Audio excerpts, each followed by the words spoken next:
काल आपल्या तालुका कृषी अधिकारी कार्यालयामध्ये सावरगाव आणि टालेगाव मौजातील काही शेतकऱ्यांनी आपल्या कार्यालयात येऊन सोयाबीन उगवणीबाबत तक्रारीबाबत काही आपल्या कार्यालयात पत्र दिलेले आहेत.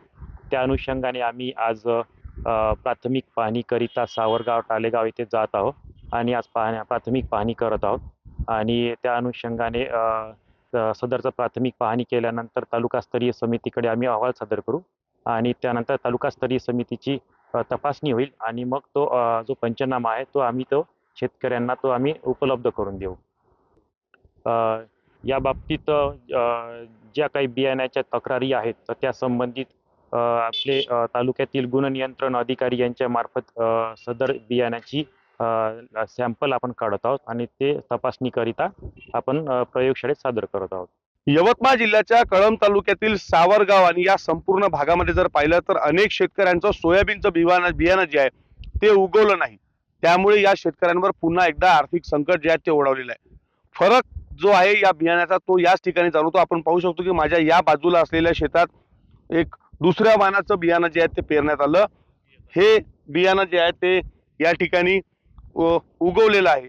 मात्र याच धुऱ्यालगत जर असलेलं दुसरं शेत आहे त्या ठिकाणी संपूर्ण 11 एकर शेतामध्ये जे आहे ते बियाणं जे आहे ते या शेतकऱ्याचं या ठिकाणी उगवलेलं नाही.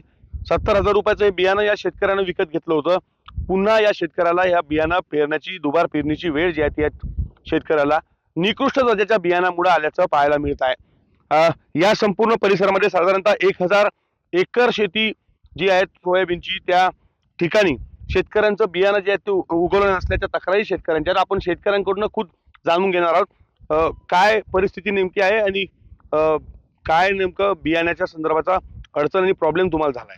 काहीच नाही साहेब, आम्ही बुस्टर कंपनीचं होतो आणि खो आणि एक इन्व्हेस्ट कंपनीचं महादेव हे वाण आम्ही पेरले. 15 एकर पेरणी केली, त्याच्यातले 11 एकर आमची पेरणी निघाली नाही. म्हणजे बुस्टर कंपनीचं आणि इन्व्हेस्ट कंपनीचं 23-24ची पेरणी आहे आमची. त्याच्यामध्ये फक्त 4च बॅग निघाल्या आणि ह्या 11 बॅग निघाल्या नाही. आणि आम्ही 7-8 दिवस वाट बघितली तर आज निघाल उद्या निघाल आज निघाल उद्या निघाल, पण ते निघाला नाही. आणि पेरणी योग्य पाऊस होता, मस्त एक हितभर ओल होतं, त्यात आम्ही पेरणी केली व्यवस्थित, पण एकही दाणा निघाला नाही. साधारणतः किती नुकसान तुमचं या संपूर्ण झालेलं आहे आणि तुम्ही संबंधित कृषी विभागाला सांगितल्यानंतर काय उत्तर तुम्हाला मिळाले? आमचं हे पहिले बियाणं झालं होतं 70,000चं आणि आता दुबार पेरणीसाठी वेगळंच आहे. ती समजा 40-50 हजाराचं होऊ शकते डबलमध्ये. मग आम्ही आता कृषी अधिकाऱ्याकडे गेलो होतो, त्यांना आम्ही निवेदन दिलं आहे. आता ते बघायला येतो म्हणजे शेताचा पंचनामा करतो म्हणजे, पण अजून काही आले नाही ते लोक. काय नुकसान तुमचं झालेलं आहे आणि किती साधारणतः काय अडचण झाली? माझ्या शेतात बुस्टर हे वाण 5 एकरामध्ये बुस्टर पेरलेलं होतं या नावाचं ते बियाणं होतं. त्याच्यामध्ये 5 एकराचे पूर्ण म्हणजे टोटल निघाला नाही. त्या साईडनं मी दुसरं म्हणजे गव्हर्नमेंटने दिलेल्या ज्या बॅगा होत्या त्या 5 एकर शेतात पेरल्या, पण त्या व्यवस्थित निघाल्या, ह्या अजिबात निघाला नाही काहीच. त्याच्यामुळे माझं सुद्धा 5 एकरामध्ये 5 बॅगचं नुकसान झालेलं आहे.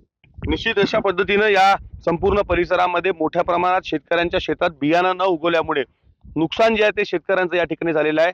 आधीच आर्थिक अडचणीत असलेल्या शेतकऱ्यांना पुन्हा एकदा या बियाणा कंपनीच्या चुकीचं बियाणं दिल्याच्या कारणावरून पुन्हा एकदा आर्थिक अडचणीच्या गर्तेत लोटण्याचं काम केलं जात असल्याचं पाहायला मिळत आहे.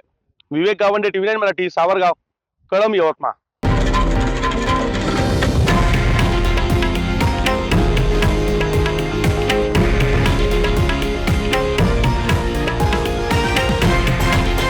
हे आहे देशातील नंबर 1 न्यूज नेटवर्क आणि आपण पाहत आहात TV9 मराठी, एकमेव.